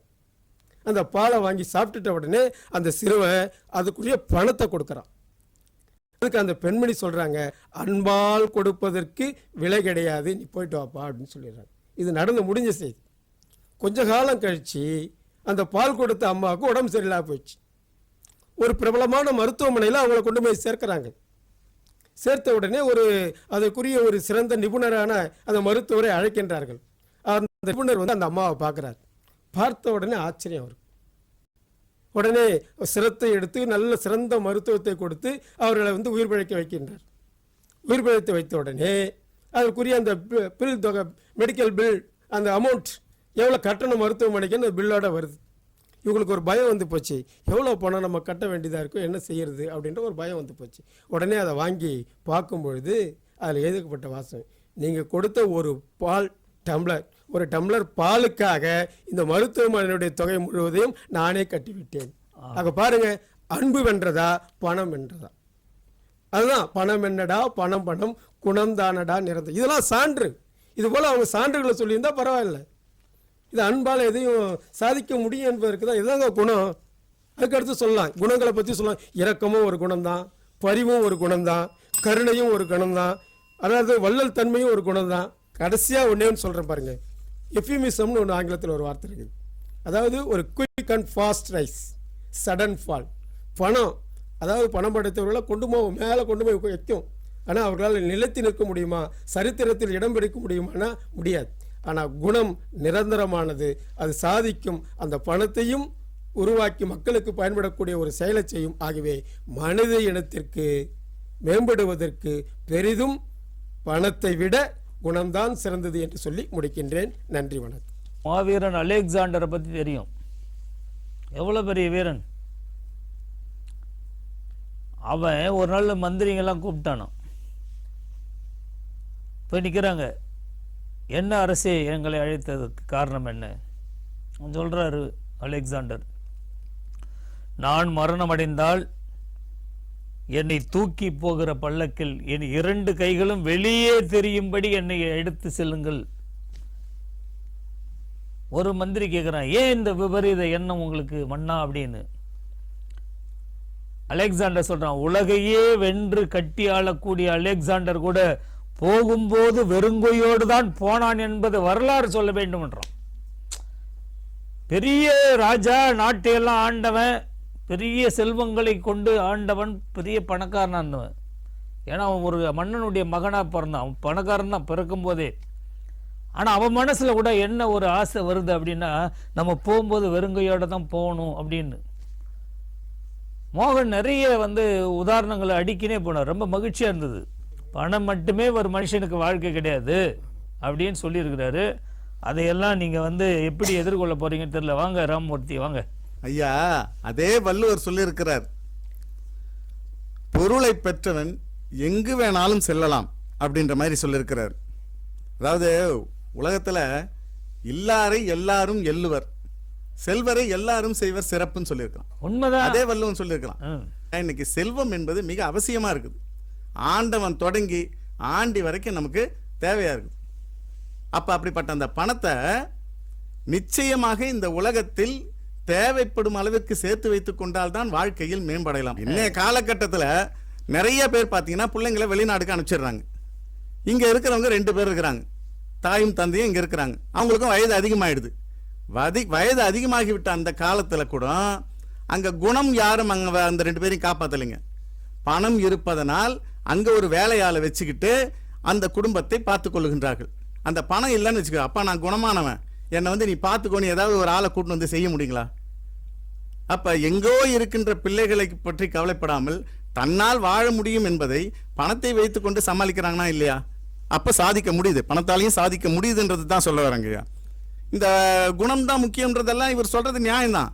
அதெல்லாம் ஒரு 200 வருஷத்துக்கு முன்னாடி இருந்தா பரவாயில்ல. ஒரு பெரியவர் தெருவில் நடந்து போறாரு, நீங்க அந்த கதையை கேட்டிருப்பீங்க. ஆஹா, எருமை போகிறது, நரி போகிறது, நாய் போகிறதுன்னு சொன்னாராம். ஆனா நம்ம பெரியவர் ஒருத்தர் போனாரு, ஆஹா மனிதர் போகிறார் அப்படின்னு சொன்னாங்க. இன்னைய காலகட்டத்தில் அது நடக்குமா? வள்ளலார் பெருமான் போகும்பொழுது திகம்பர சாமியார் சொன்னதுதான் இது. ஆக இன்னைய காலகட்டத்தில் இந்த குணத்தை வச்சுக்கிட்டு நம்மளால நடந்துக்க முடியுமா? அதுதான் என்னுடைய கேள்வி. வாழ்வின் மேம்பாடு வளரணும் அப்படின்னு சொன்னா வாழும் காலத்தில் அவன் வாழ்க்கை இருக்கணும். ராமமூர்த்தி, நீங்க சொன்னதெல்லாம் சரிதான். வள்ளலார் அப்படி பேசினாலும் வள்ளலார் ஒன்றும் பெரிய வசதியானவர் கிடையாது. ஆனா வாடிய பெயரை கண்ட போதெல்லாம் வாடினேன், வீடுதோர் இறந்தும் பசியரா தயர்ந்த வெற்பரை கண்டு உளம் துடித்தேன் பதைத்தேன். அவர் சொன்ன அந்த கருணை உள்ளம் தான் இன்னைக்கு கூட வடலூர்ல அவர் ஏற்றி வைத்த அடுப்பு மற்றவங்களால. அவர் ஒன்றும் பொருளாதாரத்தில் பெரிய பணக்காரர் இல்லை, புரியுதுங்களா? சொல்லுங்க. அதாவதுங்க ஐயா, ஒரு சின்ன பிள்ளைகிட்ட கூட வறுமை தாண்டவம் ஆடும்பொழுது அந்த பெத்தவங்க என்ன செய்யறாங்க, இந்த வறுமை உலகத்தை பார்க்காதே, நீ கண்ணை மூடிக்கொள், நல்ல நிலை நமக்கு வரும்பொழுது கண் விழித்துக் கொள்ளுன்றாங்க. செல்வர்கள் இல்லத்தில் சீராட்டும் அந்த பாட்டை நீங்க கேட்டிருப்பீங்க. பாடுங்க, நல்லா பாடுறீங்க. பொன்வண்ண கிண்ணத்தில் பால் கஞ்சி. ஆனா இல்லாதவங்க காலகட்டத்தில் எதுவுமே இல்லை. கண்ணீர் உப்பிட்டு காவிரி நீரிட்டு கலையங்கள் ஆடுது கண்ணீர் இல்லை அப்படின்றார். அப்ப அங்க பாத்தீங்கன்னா அன்னைக்கு காவிரி நீர் வந்தது சொல்லிட்டான், இன்னைக்கு சொல்ல முடியாது. கண்ணுரங்கு கண்ணுரங்கு பொன்னுலகம் கண்ணில் காணும் வரை. என்னைக்கு இப்ப எழுந்திருக்காத, உனக்கு பொன்னுலகம் வரும், பணம் என்கின்ற நிலை வரும், அப்போது எழுச்சிக்கோ அப்படின்றான். பணம் முக்கியம். உயர்ந்த இடத்தில் இருக்கும் போது உலகம் உன்னை மதிக்கும், உன் நிலைமை கொஞ்சம் இறங்கி வந்தால் நிழலும் கூட மிதிக்கும். கூட இருக்கிறவனே ஏறி மிதிப்பான், கூட இருக்கிறவனை விட்டுருங்க, நிழலை ஏறி மிதிக்கும்ன்றான் கவிஞன். அப்ப அந்த காலகட்டத்தில் பணம் இல்லாம நம்ம என்ன செய்ய முடியும்? பணம் படைக்கிற வீட்டில் தான் சொந்தமெல்லாம் கிட்ட வரும். இல்லாத காலகட்டத்தில் ஆடும் வரை ஆட்டம், கூடி வரும் கூட்டம் எல்லாமே பணத்துக்காக தான். கவியரசர் சொல்றாரு, பெட்டியில பணம் இல்ல, பெத்த புள்ள சொந்தம் இல்ல. குளத்துல தண்ணி இருந்து மீன் இருந்தா கொக்கு அங்க வரப்போகுது. இல்லாத காலகட்டத்தில் எப்படி இருக்கும்? அதே மாதிரி தெரியலையாங்க. அதெல்லாம் அவங்க படிச்சதுண்டா தானே, அவங்க வரலாற்று பின்னணி மட்டும் சொன்னாங்களே ஒழிய மற்றதை சொல்லல. ஐயா, அதாவது ஒரு வள்ளலா இருக்கிறவன் கூட கொடுக்கறதுக்கு அவன்கிட்ட பொருள் இருந்தா தாங்க ஐயா கொடுக்க முடியும். அவனுக்கு குணம் இருக்குது, இருக்கட்டும், ஆனால் எதுவுமே இல்லாமல் நான் வள்ளல் வள்ளல்னு சொல்லிட்டு இருந்தா எப்படி நடக்கும்? ஆக வள்ளலுக்கு பொருள் வேணும். இல்லைன்னு வச்சுக்கோங்க, அவனை வள்ளல்னு யாரும் சொல்ல முடியாது. கர்ண மகாபிரபு இருந்தான், கர்ணன்னு சொன்னோம். ஆனால் அவன்கிட்ட பொருள் இல்லைன்னா நிலைமை யோசிச்சு பாருங்க. அதனால தான் ஒரு கவிங்க அழகாக பாடி வச்சான், கஞ்ச கழுதையும் காசு இருந்தால் கர்ணன் ஆகி விடுவான், இந்த கழுசடை உலகில் பணமுடையோர்க்கு கடவுளும் பயப்படுவான், எந்த காலமும் இருக்கிற வரைதான் ஊருக்கு உபயோகம், நீ இல்லாத காலத்தில் கர்ணன் என்றாலும் கிடைப்பது அவமானம். நல்லா பாடி இருக்கிறோம். ஆக பொருள் இல்லைன்னா அந்த கர்ண மகாபிரபுவுக்கும் அவமானம் தான் மிஞ்சி இருக்கும். வாழும் காலத்தில் அவன் மேம்பாடு அடைவதற்கு கொஞ்சம் கஷ்டம்தான். குசேலர் நல்ல குணம் படைச்சவருங்க ஐயா, உங்களுக்கு தெரியாதில்லை. நல்ல நட்பாளர், கண்ணனோடு பழகியவர்.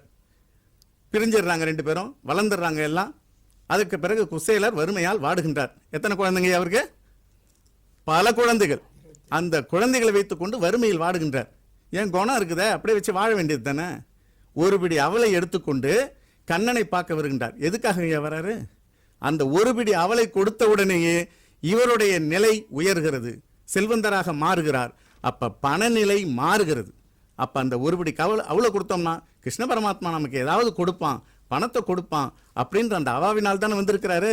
அப்படி வந்து அவர் போகல, உண்மையான நட்புக்காக கண்ணனை பார்க்கணும்னு போனார்.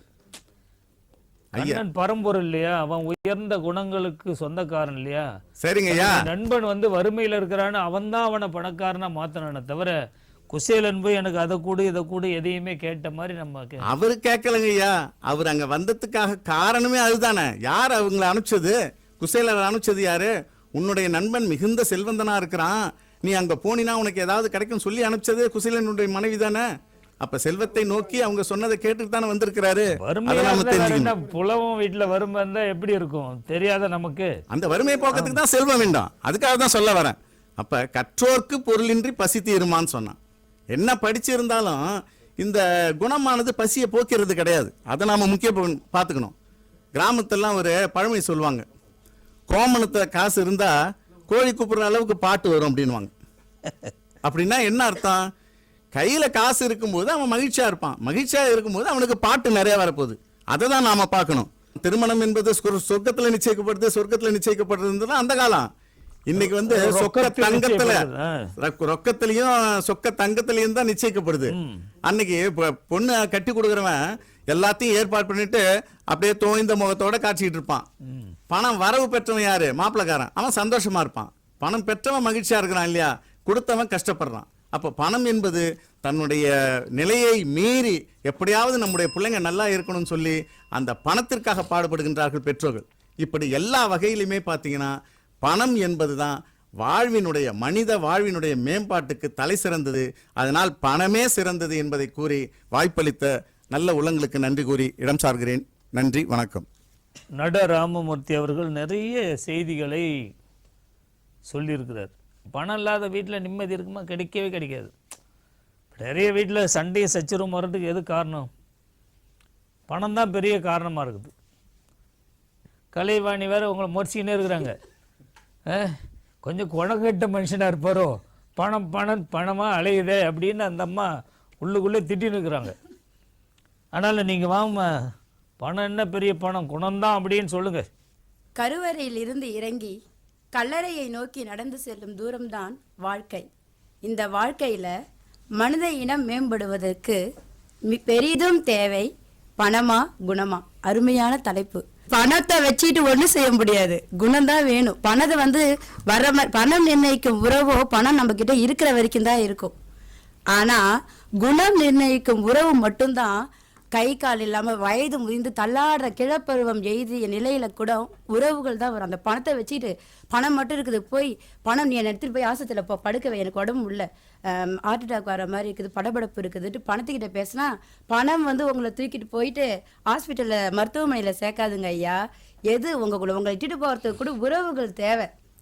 அந்த உறவு வந்து நல்ல குணம் இருக்கணும் அந்த உறவு கிட்ட.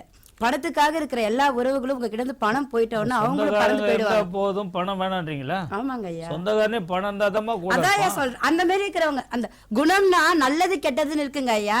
அப்ப நம்ம தெரிஞ்சுக்கலாம் எவன் பணத்தை மட்டுமே நமக்கு பணத்துக்காக நம்ம கிட்ட பழகினவன் யாரு, உண்மையால நம்ம குணத்துக்காக பழகின யாரு என்பதை நம்ம தெளிவடையலாம் ஐயா. மகிழ்ச்சி. அதுக்காக சொல்றேன். பணம் இருக்கவங்க பணம் வந்தா வழி தெரியாம போயிடும். அவர் சொன்னாரு பாருங்க, செல்வம் செல்வம்னு. செல்வத்திலே இருக்கு செல்லுன்னா சென்று விடும், அது பட்லே வந்த தெரியாம போயிடும் உடனே. செல்வம்ன்றது செல்வம்னாங்களா? ஆமாங்க ஐயா, சென்று விடும் ஐயா, அது இருக்கிற மாதிரியே தெரியாது, காணல் நீர் மாதிரி. காந்தியடிகளை சொல்லுவாங்க, உலக உத்தமர் காந்தியடிகள் தான் சொல்லுவோம். அந்த உத்தமர் என்பது அவர் பணத்தால சம்பாதிச்சதுங்களா? சொல்லுங்க ஐயா, பணத்தால சம்பாதிச்சதா? இல்ல, அவருடைய குணத்துக்காக கிடைத்த உத்தமர்னு வந்து உலகம் அவரை கொண்டாடியது அவருடைய குணத்தை வைத்துதான். அவருடைய நேர்மை, அவருடைய அந்த எளிமை, ஆழம் தவறாமை, அந்த எளிமை, அகிம்சை, இந்த எளிமை, அன்பு, அகிம்சை, இது எல்லாம் நீங்க சொன்னீங்க பாருங்க ஐயா, இது எல்லாமே குணத்துல அடங்கும். நீங்க வந்து சொல்றீங்கம்மா காந்தி வந்து இப்படி இருந்தாரு, ஆனா ரூபா நோட்டெல்லாம் அவர் தான் இருக்கிறாரு. இப்ப பணக்காரவங்க கிட்ட இருக்கிற நோட்லயும் காந்தியடிகள் சிரிப்பார். ஆனா அது கொடுத்து உதவணும், மற்றவங்களுக்கு கொடுக்கணும்னு நினைக்கிறது வந்து குணம் இருக்கிறவங்க.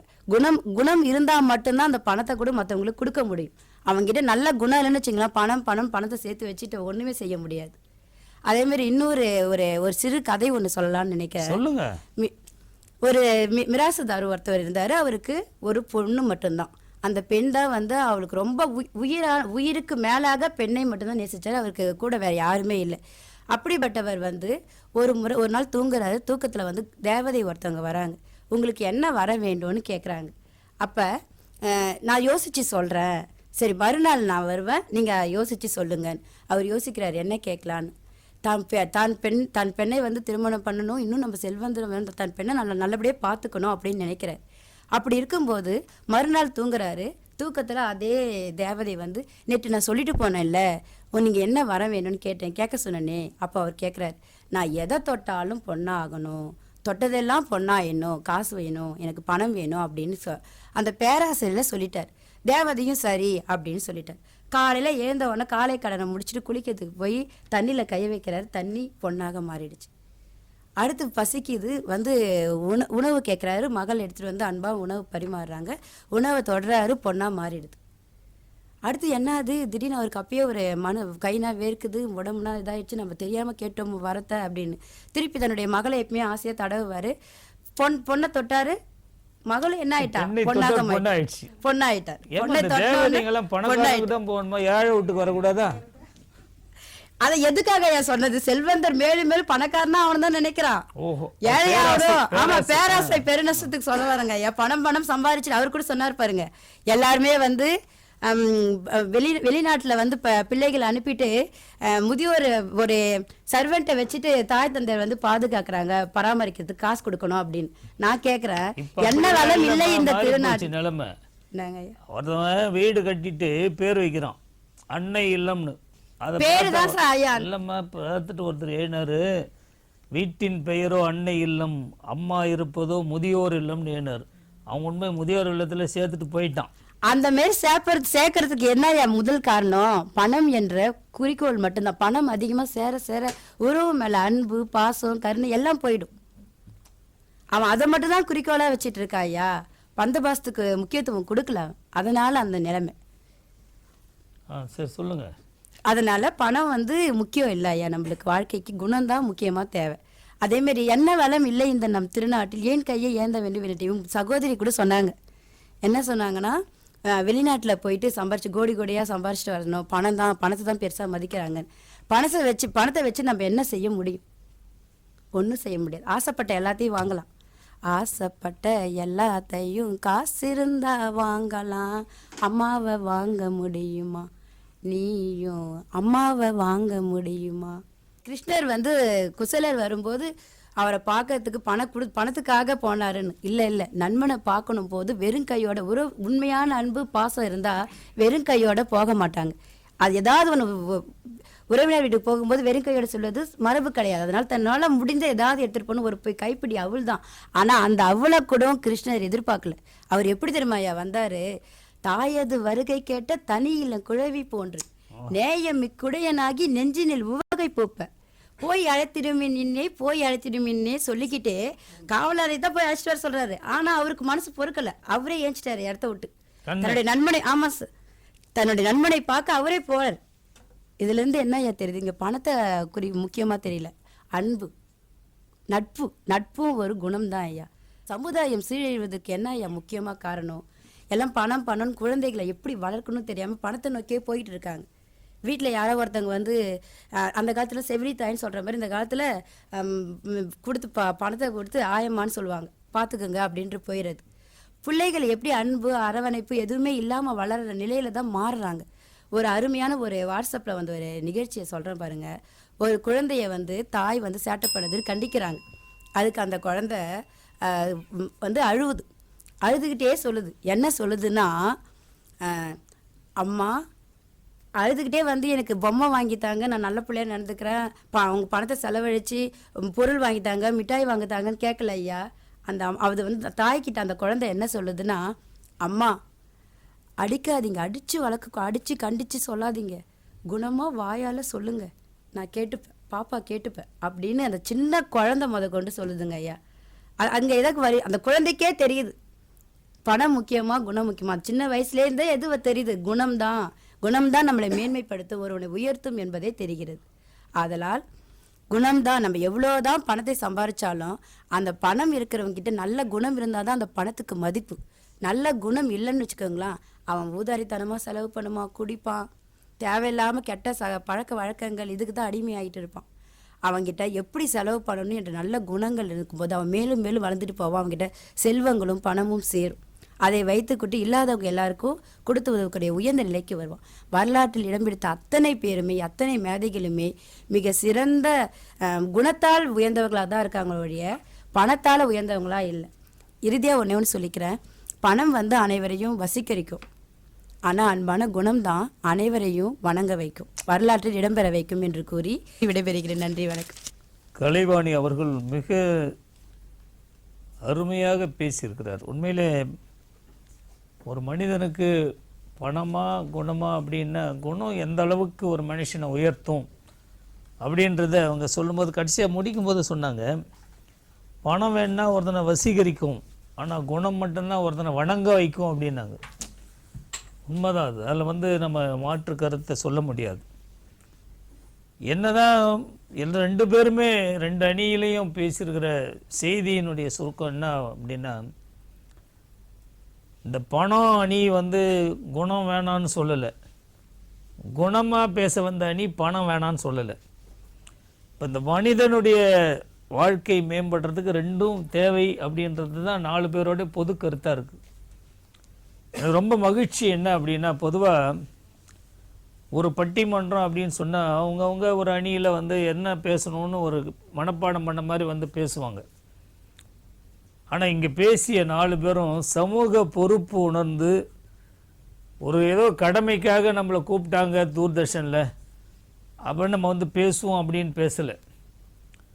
அவங்க எடுத்துக்கொண்டிருக்கிற தலைப்பை நியாயப்படுத்துவதற்கும் இந்த உலகத்தில் இப்படி தான் மனுஷன் வாழ்ந்துருக்கிறான் அப்படின்ற யதார்த்தத்தை பதிவு செய்வதற்கும் ஒரு நல்ல களமாக அவர்கள் வந்து பேசிய அந்த 4 பேரையும் நான் மனமாற பாராட்டுகிறேன். பசங்களை நாம் படிக்க வச்சு பெரிய ஆளாக்கணும், வெளிநாட்டுக்கு அனுப்பணும், சம்பாதிக்கணும் அப்படின்ற செய்திகள்லாம் இன்றைக்கி புறையோடி போச்சு. அதெல்லாம் நம்ம மறுக்கவே முடியாது. ஆனால் கஷ்டப்பட்டு படிக்க வச்ச பெற்றோர்களுடைய நிலைமை என்ன அப்படின்னு நம்ம யோசிக்கும் போது தான், ஏண்டா இந்த பிள்ளைங்களை பெற்றோம் அப்படின்னு அவங்க வருத்தப்படுற சூழ்நிலை பல தடவை நம்ம சந்திக்கிறோம். இந்த வெளிநாட்டுக்கு போகிற பிள்ளைங்கள்லாம் என்ன பண்ணுறான், நிறைய பேர் பெற்றோர்களை மறந்துடுறோம். தன்னுடைய வாழ்க்கை வசதிகள் மேம்பட தனக்கு வசதி வாய்ப்புகள் வரும்போது உறவுகள் சொந்தங்கள் எல்லாத்தையுமே புறந்தள்ளிடுறோம். நான் ஒரு கவிதை படித்தேன், ஒரு பெற்றோர் வேதனைப்பட்டு எழுதுகிற மாதிரி அந்த கவிதை இருக்கும். மகனே, நீ பிறந்த அன்று வீட்டிலே நட்டு வைத்தோம் ஒரு தென்னங்கன்று, எங்கள் வியர்வையில் நீ வளர்ந்தாய், நாங்கள் ஊற்றிய தண்ணீரில் தென்னை மரம் வளர்ந்தது. நீ படித்து பட்டம் பெற்று சம்பாதிப்பதற்கு வெளிநாட்டுக்கு சென்று விட்டாய், நாங்கள் வளர்த்த தென்னை மரம் எங்களுக்கு இளநீரும் நிழலும் கொடுத்து உதவியது. ஒரு நாள் நீ வேலையிலே இமெயிலில் மூழ்கி கொண்டிருக்கிற நேரத்தில் எங்கள் மீது ஈமைக்கும் செய்தி வந்தால், நீ வரவில்லை என்றாலும் தென்னை ஓலை எங்களுக்கு பாடையாய் எங்களை சுமந்து செல்லும் அப்படின்னு ஒரு பெற்றோர் கண்ணீர் வெடித்து ஒரு கவிதையை எழுதின அந்த கவிதையை படிக்கும்போது, இதை சமூகத்தில் படிக்க வச்ச குழந்தைகள் பணக்காரன ஆனதுக்கு பிறகு எத்தனை பெற்றோர்களை ஏற்றுக்கொண்டிருக்கிறார்கள் என்ற செய்தியெல்லாம் நம்ம பார்க்கணும். அப்போ பணமே வேணாமா ஒரு மனுஷனுக்கு அப்படின்னா கண்டிப்பாக வேணும். ஏமாத்துறவன் நிறைய பேர் இருக்கிறான். ஒரு ஆறு ஓடுது, படகுல தான் போய் ஆத்தங்கரையில் அந்த ஆண்டை போய் இறங்கணும். ஒருத்தன் போகிறான், கையில் காசு இல்லை. அவன் சொல்கிறான், நீ என்ன அந்த பக்கம் கொண்டு போய் விட்ட அப்படின்னா நான் உனக்கு என்கிட்ட காசு இல்லை, ஆனால் நீ எப்படி பணக்காரன் ஆகுன்னு நான் சொல்லுவேன் அப்படின்னா. அப்படிங்களா, சரி வாங்கன்னு அவன் என்ன பண்ணான், இட்டுன்னு போய் அந்த கரையில் விட்டான். இப்போ சொல்லுங்கள் சாமி, நான் எப்படி பணக்காரன் ஆகணும்? அவன் சொன்னான், என்ன மாதிரி இன்னப்புறம் எவனையும் ஓசில் நீ ஏற்றின்னு வராதடா. அப்படி ஏற்றின்னு வந்தால் நீ எப்படி பணக்காரன் ஆவ? இப்படி ஏமாத்துறவனு இருக்கிறான். ஆனால் உண்மையிலே இந்த சமுதாயம் வாழணும், மக்கள் நல்லா இருக்கணும்னு நினச்ச பணக்காரங்க இருக்கிறான். நீங்கள் காரைக்குடியில் அழகப்பா பல்கலைக்கழகம் உங்களுக்கு தெரியும், வள்ளல் அழகப்பா செட்டியார். அவர் நேருவை பார்க்க போகிறார். அப்போ நேரு வந்து பிரதமராக இருக்கிறாரு, நிறைய வேலை இருக்கும் இல்லைங்களா. போயிட்டு வந்து ஒரு 12 மணி அளவில் வந்தால் அது வரைக்கும் அந்த கூடத்தில் உட்காந்துக்கிறாரு அழகப்பா செட்டியார். நேரு வந்து பார்க்குறாரு, என்ன இந்த நேரத்தில் இங்கே உட்காந்துருக்குறீங்க, என்ன வேலை அப்படின்னு. அது ஒன்றும் இல்லைங்க, ஏதோ ஒரு மத்திய அரசு ஒரு வேதியியல் ஆராய்ச்சி நிறுவனம் ஒன்று தென்னக பகுதிக்கு கொண்டு வரதான் நாங்கள் கேள்விப்பட்டேன். எங்கள் காரைக்குடி பகுதி வந்து ரொம்ப பின்தங்கிய நிலையில் இருக்குது. நான் வேணால் ஒரு 300 ஏக்கர் நிலமும் 15 லட்சம் ரூபாய் பணமும் தரேன், எங்களுக்கு அந்த வேதியியல் ஆராய்ச்சி நிறுவனத்தை கொடுங்க. இன்றைக்கும் பார்த்தீங்கன்னா பல்லாயிரக்கணக்கான பேர் வேலை செய்கிறாங்க. இந்த வள்ளல் தன்மை எப்படி பார்த்தீங்கன்னா, ஒரு பணம் இருந்தனால்தான் அழகப்பா செட்டியாரால் உடனே கொடுக்க முடிஞ்சுது.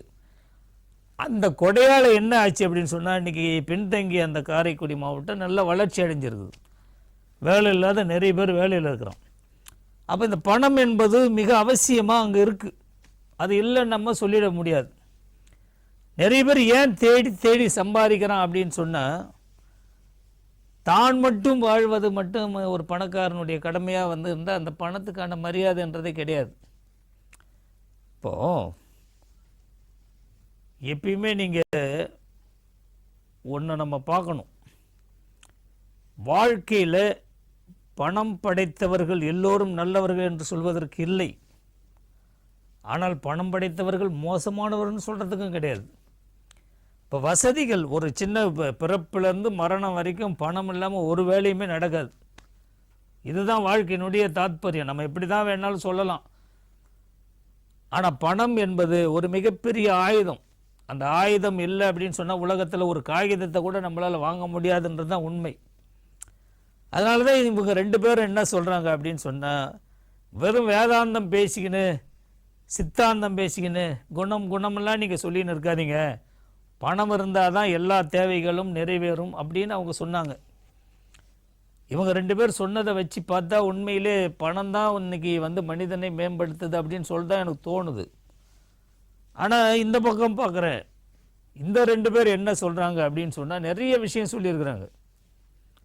அவங்க கூட சொன்னாங்க, வசீகரப்படுத்துறதுக்கு வேணால் பணம் இருக்கியா, வணங்க தகுந்ததா. ஆனால் பாதி பேர் பணப்பொட்டியை வச்சுன்னு வணங்கின்னு தான் இருக்கிறோம். என்கிட்ட ஒருத்தர் சொன்னார், நான் ஏழையாக இருந்தப்போ எவனும் என்னை கண்டுக்கவே இல்லை, நான் பணக்காரனான உடனே ஐயா வணக்கம் ஐயா வணக்கம்ன்றான், போகிற இடத்துலலாம் கும்பிடுறான். அப்போ சொல்லுவார், வணக்கத்தை அவருக்கு சொல்லுங்க அப்படின்னு வரோம். போனவனுக்கெல்லாம் ஒன்றும் புரியல, என்னடா இவருக்கு நம்ம வணக்கம் சொன்னால் வணக்கத்தை அவருக்கு சொல்லுங்கள் வணக்கத்தை அவருக்கு சொல்லுங்கன்றாரு இவர் என்ன தான் சொல்கிறாரு அப்படின்னு இவங்க ஊட்டமாகவும் புரியல. அந்த அம்மா ஒரு நாள் கேட்டது, ஏங்க உங்களை பணக்காரன்னு எல்லாம் கையெடுத்து கும்பிட்றான், நீங்கள் போய் அவருக்கு சொல்லுங்க யாருக்குங்க சொல்லணும்? அது வேற ஒன்றும் இல்லடி, அது ஒரு பேர் இரும்பு பொட்டி பணப்பொட்டி, அவன் எனக்கு மரியாதை கொடுக்கல, அதுக்கு தாண்டி மரியாதை கொடுக்குறான், ஆனால் தான் அவருக்கு சொல்லுன்றான். உண்மை தானே? ஆனால் அது உண்மையிலே வந்து நிரந்தரமானதா? அதான் அவங்க கேட்குறாங்க. பணத்தால் ஒருத்தனுக்கு கொடுக்குற ஒரு மரியாதை வந்து நிரந்தரமாக இருக்குமா? இருக்காது. இப்போது ரொம்ப ஒரு நல்ல செய்தி ஒன்று கருணை இவர் சொன்னார். இந்த குணங்கள்னா என்ன அப்படின்னு சிலதில் வரிசைப்பட்டார். நட்பு ஒரு குணம், அறிவு என்பது ஒரு குணம், பொறுமை என்பது ஒரு குணம், கருணை என்பது ஒரு குணம், ஈகை என்பது ஒரு குணம். இதெல்லாம் சேர்ந்து அதான ஒரு மனுஷனுடைய பண்பு. ஒரு மனுஷனுக்கு என்னென்ன அடையாளம்னா, இவர் நல்லா மீசை வச்சுருப்பாருங்க, நல்லா கதர் செட்டு போட்டிருப்பாருங்க, நெத்தியில் விபூதி வச்சுருப்பாருங்க, இங்கேயும் சரக்கு இருக்குங்க உள்ளேயும் சரக்கு இருக்குங்க, இதுதான் ஒரு மனுஷனுக்கு அடையாளம். அது கிடையாது. ஒரு மனிதனை எப்படி நம்ம அடையாளப்படுத்தணும் அப்படின்னா அவனுடைய உயர்ந்த பண்புகளை தான் நம்ம அடையாளப்படுத்தணும். இப்போ அன்னை தெரேசா கல்கத்தாவுக்கு வராங்க, ஆசிரமம் வைக்கிறாங்க. சின்னதாக ஒரு இடத்துல 7 குழந்தைங்க, கடவுளால் ஆசீர்வதிக்கப்பட்ட குழந்தைகள், கைவிடப்பட்ட அந்த குழந்தைகள், அவங்கள முதியோர்களை யாருமே தொட்டு தூக்க முடியாத தொழுநோயாளிகளை தொடச்சி தூக்கி அவங்களுக்கான ஒரு என்ன கருணை இருக்கணும். அல்ல, நீங்கள் யோசனை பண்ணி பாருங்கள். அந்த அம்மா ஒரு ரைஸ் மில் ஓனர்கிட்ட போய், ஐயா நான் ஒரு ஆசிரமம் வச்சுருக்கிறேன், குழந்தைங்களாம் ரொம்ப கஷ்டப்படுறாங்க, ஏதாவது உதவி செய்யுங்க அப்படின்னு இப்படி கையை நீட்டி கேட்குறாங்க. அவர் எந்த சிந்தனையில் இருந்தால் தெரியல, முதல்ல போமா அப்படின்னாரு. திரும்பி இந்த அம்மா கையை நீட்டி கேட்குறாங்க, அந்த துப்பிரர். அவங்க கொஞ்சம் கூட சலனப்படலை, பதட்டப்படலை. அப்படியே என்ன பண்ணாங்க, அந்த மேலாடையில் அதை அப்படியே அழகாக அப்படி தொடச்சிக்கின்னு, நீங்கள் கொடுத்த இந்த பரிசு என்பது விலை மதிக்க முடியாதது, உயர்ந்த பரிசு, அதை நான் ஏற்றுக்கொள்கிறேன். ஆனால் கண்ணீர் வடித்து கொண்டிருக்கிற எங்கள் குழந்தைகளுக்கு ஏதாவது செய்யுங்கன்ன உடனே அவனே தடால்னு காலில் உந்து, தாயே என்னை மன்னிச்சிருங்க அப்படின்னு நிறைய அரிசி மூட்டைகளை அந்த ஆசிரமத்துக்கு அனுப்புகிறான். நீங்கள் ஒரு சக மனிதன் துன்பப்படுகிற போது பிச்சை எடுப்பதற்கு கூட தயங்காத ஒரு உயர்ந்த குணம் என்பது தான் இன்னைக்கு ஒரு மனிதனை தெய்வ நிலைக்கு கொண்டு போய் சேர்த்திருக்கிறது என்பதை நாம் பார்க்கணும். ஆக இரண்டையும் நீங்கள் சமப்படுத்தணும் அப்படின்னு யோசிச்சு பார்த்தீங்க அப்படின்னு சொன்னால், பணம் ஒரு தட்டில், குணம் ஒரு தட்டில் வச்சு பார்க்கணும் அப்படின்னா, இப்போ நமக்கு கேட்கப்பட்டிருக்கிற கேள்வி, மனித இனம் மேம்படுவதற்கு பெரிதும் தேவை. மேம்படுத்துறதுன்னா என்ன? மனித இனம் வாழ்வது என்பது வேறு, வசதியாக இருப்பது என்பது வேறு, பொருளீட்டுவது என்பது வேறு, மேம்பாடு என்பது வேறு. பணத்தை மட்டுமே வச்சுக்கின்னு ஒரு சமுதாயத்தை நீங்கள் அடையாளம் காண முடியாது. அதை தாண்டிய ஒரு நிலை வரும். இன்னைக்கு பார்த்தீங்க அப்படின்னு சொன்னால், ஒரு மனிதன் கீழே விழும்போது எந்த ஒரு மனுஷன் போய் அவனை தூக்கி நிறுத்துறானோ அதுதான் மனித பண்பு. இவன் கேடு கெட்டு போனா என்ன, நம்ம மட்டும் சந்தோஷமாக இருக்கும் அப்படின்னு ஒருத்தன் நினைச்சிட்டான். அப்படி அந்த செல்வத்தால் என்ன பலன் இருக்கும்? ஏங்க, ஒரு உறவு கஷ்டப்படும் போது, ஒரு நட்பு கஷ்டப்படும் போது, ஒரு மனிதன் கஷ்டப்படும் போது, இவன் கஷ்டப்பட்ட எனக்கு நான் சம்பாதிச்சேன், நான் கஷ்டப்பட்டேன், என்னுடைய பொருள் எனக்கு தான் தேவை, நானே அதை வச்சுக்கின்னு சந்தோஷமா இருக்கணும்னு நினைச்சா இது பண்பா அப்படின்னு நம்ம யோசிக்கிற போது, இப்போ நடைமுறையில் ஒரு உதாரணத்தை நம்ம சொல்லலாம். ஒரு காற்று இருக்குது, மூங்கில் புல்லாங்குழல் இருக்குது. அந்த காற்றை உள்வாங்கி புல்லாங்குழல் இசையாக கொடுக்கும்போது அது எல்லாரும் ஏற்றுக்கிறோம், அங்கீகரிக்கிறோம். ஆனால் ஒரு பந்தில் காற்றை அடைச்சி தன்னைக்குள்ளே வச்சிருக்கும் போது என்ன பண்ணுறான், 10 பேர் அதை உதைக்கிறான். இதுதான் வாழ்க்கை. நீங்கள் மூங்கில்களாக புல்லாங்குழலாக இருப்பீங்களா இல்லை கால்பந்தாக இருப்பீங்களா அப்படின்னு இவங்க கேட்குறாங்க. புல்லாங்குழலாக இருக்கும்போது சமூகம் உன்னை ஏற்றுக்கொள்கிறது, அதுதான் குணம்னு சொல்கிறாங்க. கால்பந்தாக இருக்கிற செல்வமெல்லாம் எனக்கு அப்படின்னு சொன்னால் நீ உதப்பட்டு தாண்டா வாழ்வ அப்படின்னு சொல்லி பணக்காரங்க சொல்கிறாங்க. பணம் இந்த சமூகத்துக்கு தேவை. ஆனால் உன்னிடம் மட்டுமே நீ இதை வைத்து கொண்டால் அதற்கு எந்த மரியாதையும் கிடையாது. என்னைக்கு நம்ம சம்பாதிக்கிறோமா நமக்கென்று அது தேவையை வச்சுக்கின்னு பிறருக்கு உதவி செய்கிற போது, அந்த உள்ளம் உருகுகின்ற போது தான் கருணை என்பது நமக்கு வெளிப்படும். அப்படிப்பட்ட ஒரு உயர்ந்த வாழ்க்கை தான் மனிதனை மேம்படுத்தும். ஆக பணம் என்பது சராசரி வாழ்க்கைக்கு தேவையாக இருந்தாலும் கூட உண்மையான குணம் என்பது தான் ஒரு மனிதனை மேம்படுத்தும். ஆகவே பணம் படைத்தவர்களெல்லாம் நல்ல குணம் படைத்தவர்களாக வாழ வேண்டும் என்று சொல்லி இந்த நல்ல வாய்ப்புக்கு நன்றி கூறி நிறைவு செய்கிறேன். நன்றி, வணக்கம்.